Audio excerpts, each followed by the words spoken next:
Je vais essayer d'aller à très grande enjambée parce qu'il faut que tout le monde puisse parler, il faut qu'on puisse ensuite débattre. Donc je vais y aller un peu par punchline, mais vous mettez dans votre poche seul quand vous n'êtes pas d'accord. Alors, avant de répondre sur la question, Yasser a si bien expliqué ce que c'est que le blocus. Je voudrais juste le replacer un tout petit peu en 3 mots dans l'histoire. Pourquoi Gaza est sous blocus et pourquoi maintenant il est sous génocide et pourquoi il est menacé physiquement de disparaître? C'est pas parce que c'est Gaza, c'est parce que c'est la Palestine. C'est la Palestine, elle est sous la volonté israélienne, et il y a une chose qu'on ne peut pas reprocher aux Israéliens, c'est de ne pas dire ce qu'ils vont faire. Et il faut vraiment être nos médias en France pour ne pas entendre. L'idée, c'est prendre la terre sans les gens. C'est une aventure coloniale qui a démarré au début du XXe siècle. Je rappelle à ceux que le mot colonie exaspère, que c'est pas moi qui le dis, c'est Herzl, c'est-à-dire c'est le fondateur du sionisme qui l'écrit noir sur blanc. Mon projet est un projet colonial. Et il est donc particulièrement apprécié de tous les antisémites et de tous les colonisateurs du début du XXe siècle. Et il n'en manquait pas, parce qu'il réalisait 2 choses à la fois, coloniser contre ces Arabes qu'il faut bien reconnaître sont des gens de 2e zone, et puis débarrasser l'Europe de ses juifs, tout allait bien là-dedans. Donc en fait, comment vous faites quand vous êtes Israël et que vous êtes démographiquement à peu près au même niveau en nombre que les Palestiniens? Il faut diviser. Et pour diviser, il faut diviser en statut, il faut diviser géographiquement, il faut empêcher les gens de pouvoir se parler. C'est comme ça qu'on peut maintenir une population le plus possible sage. Et donc Gaza, c'est l'un des morceaux de la Palestine démembrée. Vous avez Gaza, vous avez la Cisjordanie, qui elle-même est de plus en plus démembrée entre places où on ne peut pas aller. Pour descendre 70 km en Cisjordanie, vous pouvez mettre une journée, compte tenu des checkpoints. Donc, et puis vous avez Jérusalem-Est, qui a à nouveau un autre statut, puis vous avez les Palestiniens qui sont restés dans ce qu'on appelle actuellement Israël, que nous on appelle les Palestiniens de 48. Voilà, donc vous avez autant de statuts et une grande difficulté à vous parler, et Gaza est un morceau de ça. Quand on défend Gaza, comme il a été excellemment dit, on défend l'ensemble de la Palestine. Alors, le blocus, il date pas de 2007, il est fermé en 2007, comme l'a très bien raconté très clairement Yasser, mais les difficultés de sortir et d'entrer et de commercer à Gaza démarrent bien avant. En fait, la première barrière physique autour de Gaza, c'est 1994, et c'est un cadeau des accords d'Oslo. Donc on commence par mettre une petite barrière et puis on va la monter de plus en plus. Et moi quand j'arrive à Gaza en 2011, c'est les vedettes de guerre qui patrouillent toute la mer. C'est du côté Eretz, du côté nord vers Israël, vous passez à travers des murs qui font quasiment 3 mètres de large.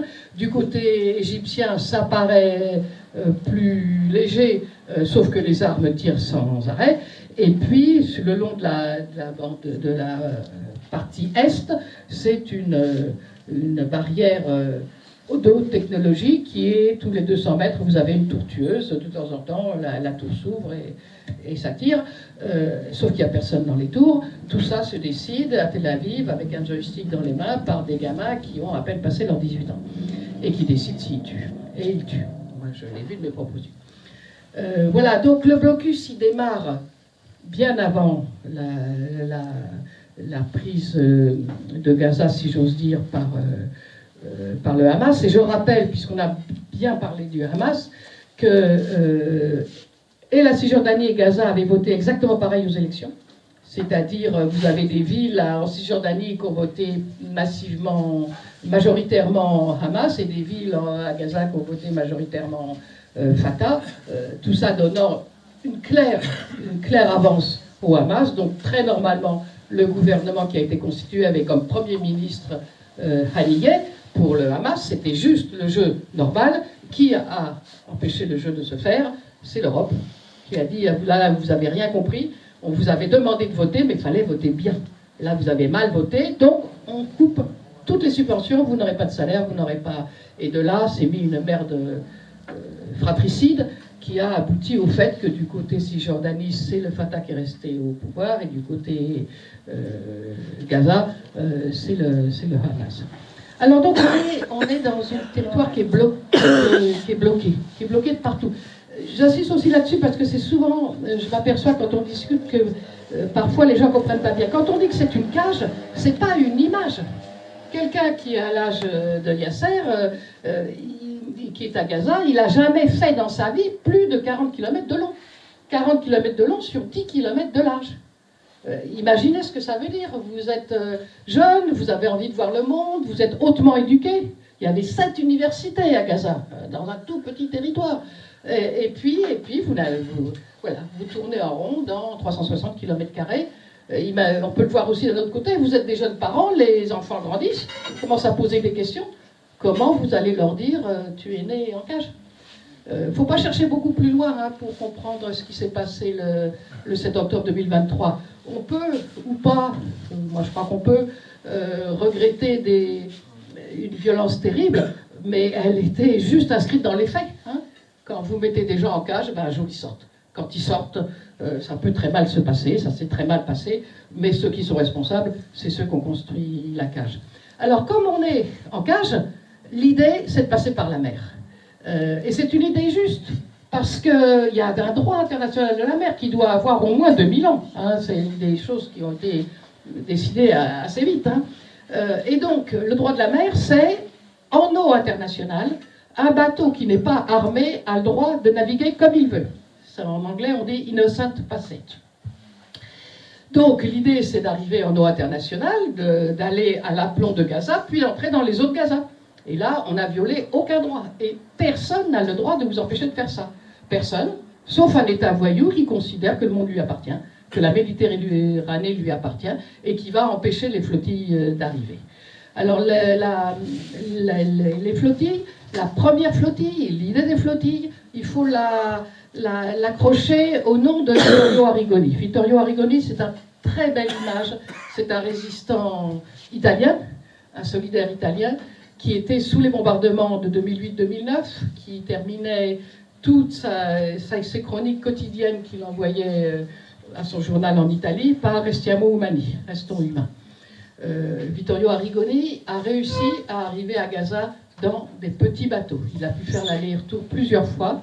Et donc l'idée, c'est bon, ce chemin-là, on va pouvoir le faire, est né, et de là est née la première flottille, parce qu'actuellement il y en a 3, mais on va marcher ensemble, qui est la Coalition internationale des flottilles de la liberté, Freedom Flotilla Coalition, FFC, et il y a un enthousiasme, donc il y a beaucoup de bateaux, des gros bateaux, dont le gros bateau amiral, qui était un ferry avec plusieurs centaines de passagers à bord, le Mavi Marmara, et tout ce monde-là part vers Gaza.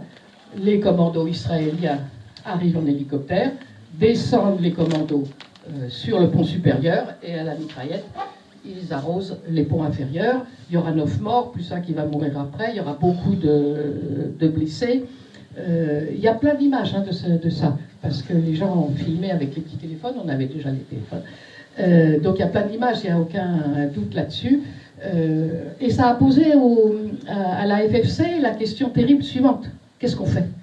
Parce qu'il n'y a pas plus fragile sur la mer qu'un bateau désarmé face à une armée, qui en plus est la 3e du monde. Et la décision a été prise, tant que Gaza sera sous blocus, il y aura des flottilles qui tenteront d'arriver. Ça a été une décision politique grave et magnifique à mes yeux. Et donc tous les 2-3 ans, il y a eu des flottilles. Moi j'étais sur la flottille 2018.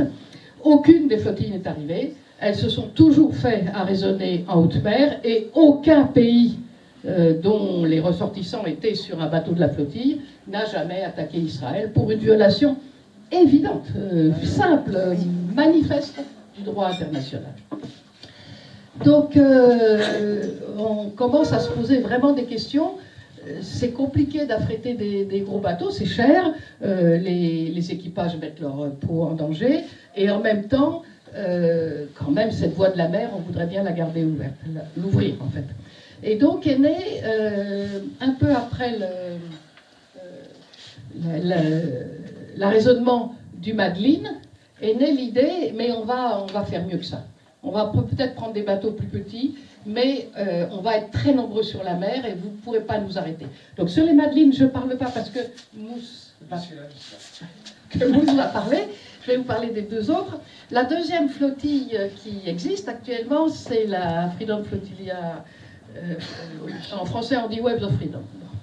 Les voiles de la liberté, qui naît après la marche du Caire. Je ne sais pas si vous avez entendu parler de la marche du Caire. C'était une idée tout à fait nouvelle. C'est-à-dire, il n'y a pas d'organisation qui organise. On appelle tous les gens qui peuvent, tous ceux qui y tiennent, ils se débrouillent pour arriver au Caire. Au Caire, on se débrouillera pour aller jusqu'à Gaza. Les vieux militants dont nous étions, on était quand même un peu abasourdis, en même temps enthousiasmés par l'idée d'un mouvement qui vient vraiment de la base, et en même temps, on était là à leur dire, mais vous passerez pas, rêvez pas. Le Sinaï, c'est zone militaire, c'est l'Égypte, c'est Sissi. La probabilité que vous passiez, elle est 0 plus 0. Ils ne sont effectivement pas passés. Ils ont, en plus, les Égyptiens, les autorités égyptiennes ont utilisé un truc qui est particulièrement ignoble, c'est qu'ils ont payé des bandes, des mafias, enfin pas l'armée, qui sont venus... on peut dire la pègre, qui sont venus attaquer, bousculer, il y a eu des blessés, enfin cracher, lancer des trucs, enfin voilà. Donc une partie des marcheurs étaient tellement écœurés qu'ils ont dit, vous nous avez bloqué la terre, on va aller par la mer, et c'est ça qui a donné le Freedom Flotilla. Global Sumud Freedom Flotilla. Et voilà, donc on se retrouve avec 3 entités qui vont marcher ensemble. Elles ont des histoires différentes, des expériences différentes, des défauts différents, des qualités différentes, mais l'idée c'est de marcher. Et évidemment, se pose la question, c'est très cher de faire, c'est pour ça qu'on vous appelle à contribution. Est-ce que ça vaut vraiment le coup?